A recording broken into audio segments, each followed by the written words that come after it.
karanjetlilive.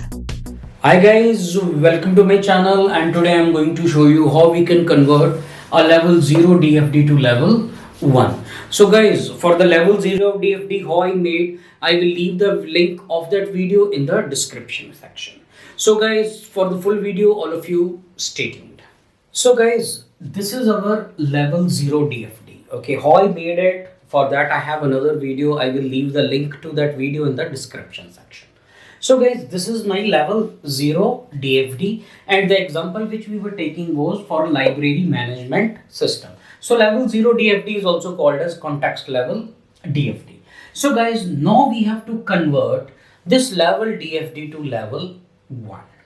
Now the thing is, in level DFD we show full system as a single process. Okay, but in level 1 we will divide that system into the major subsystems if you have those. Okay, for example, this is our library management system. Okay, now in this system, so there is one process which is handling all the book requests. Means there is one process which is handling how the student can get a big book issued, okay, how student can reserve a big book, and how it sends a notification to the student when his reserved book is available, and so on. So there is one process which is handling all that thing.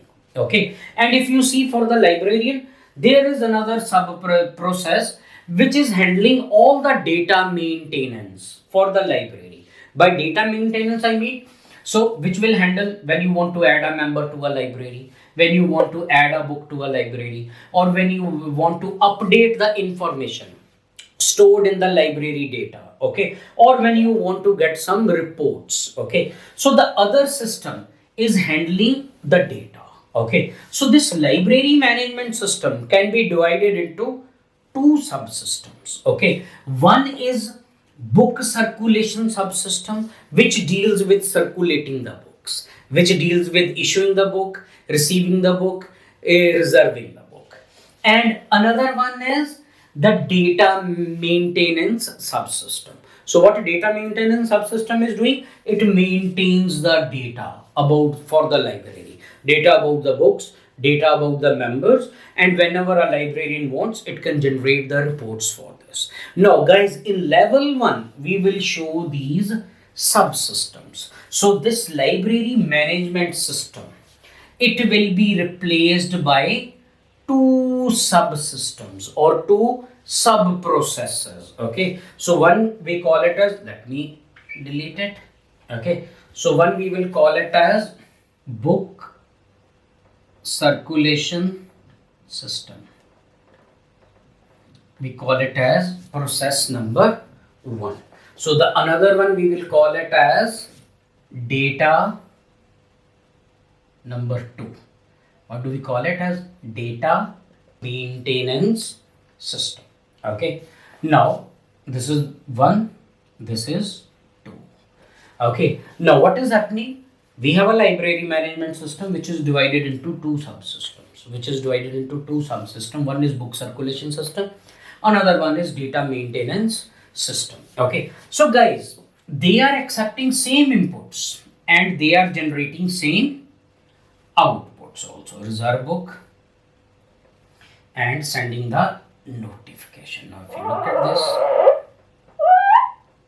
okay, the members, okay, they give the library card and they give the book information. The book circulation system, what it does, it gives them the book and it gives them the due date. Okay, so the library members, they can reserve the book. So when the book is available, the system will send them the notification. Okay, so what is this? This is my book circulation system. This is my book circulation system. Process number 1. Process number 1. Okay, and what is my process number 2? Data maintenance system. Okay, so what we are doing, so input is saying, using data maintenance system we add member information. Using data maintenance system we add book information. Okay, so using data maintenance system we update the information. Let me make it again, write it again. Update info. We update the info about the books and we update the info about the member and we can generate reports. Okay, so what we can do is system can return us the reports. Now, main system was library management system. It is divided into two subsystems. Number one, book circulation system. Number two, data maintenance system. Now, guys, one thing you have to keep in mind.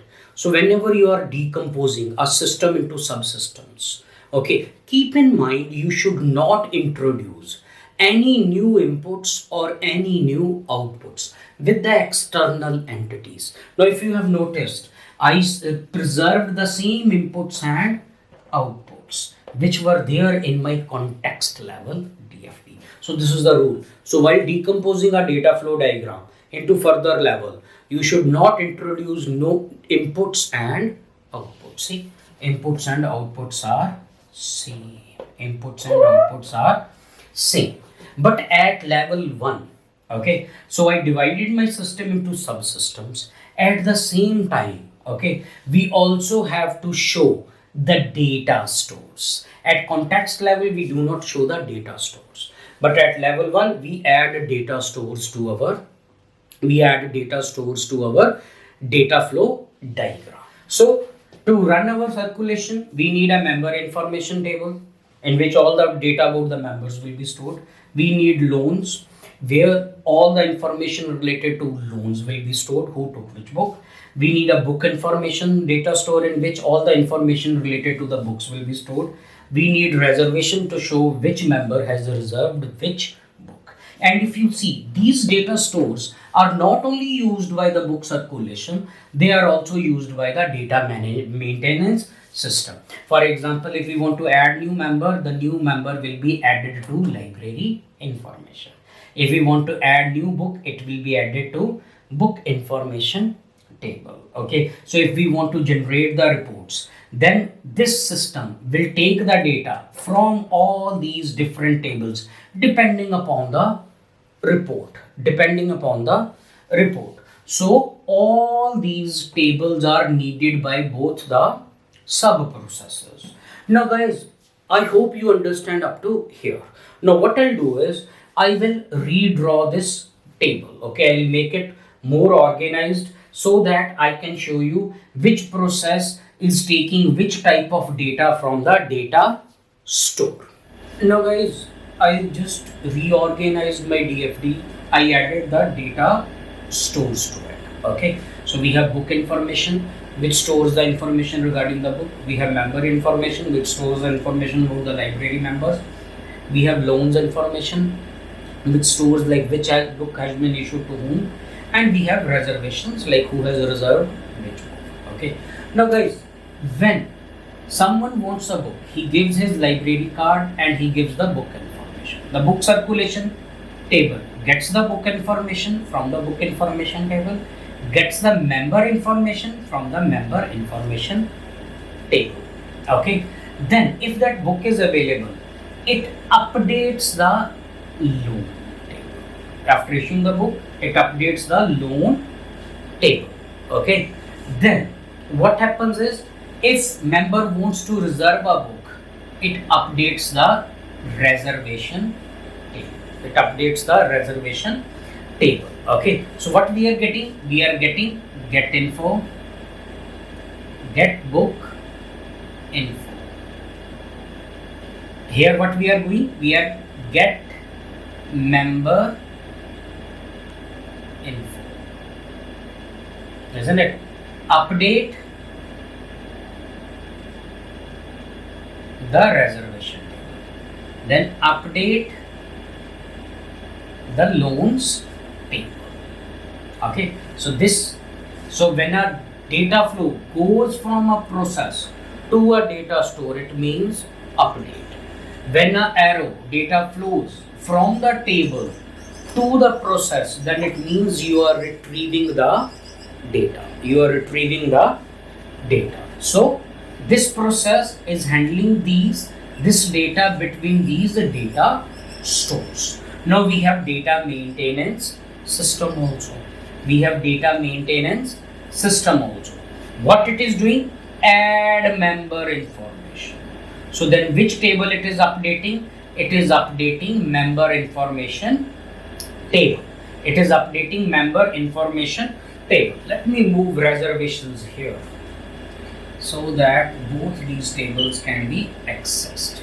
So I will put reservations.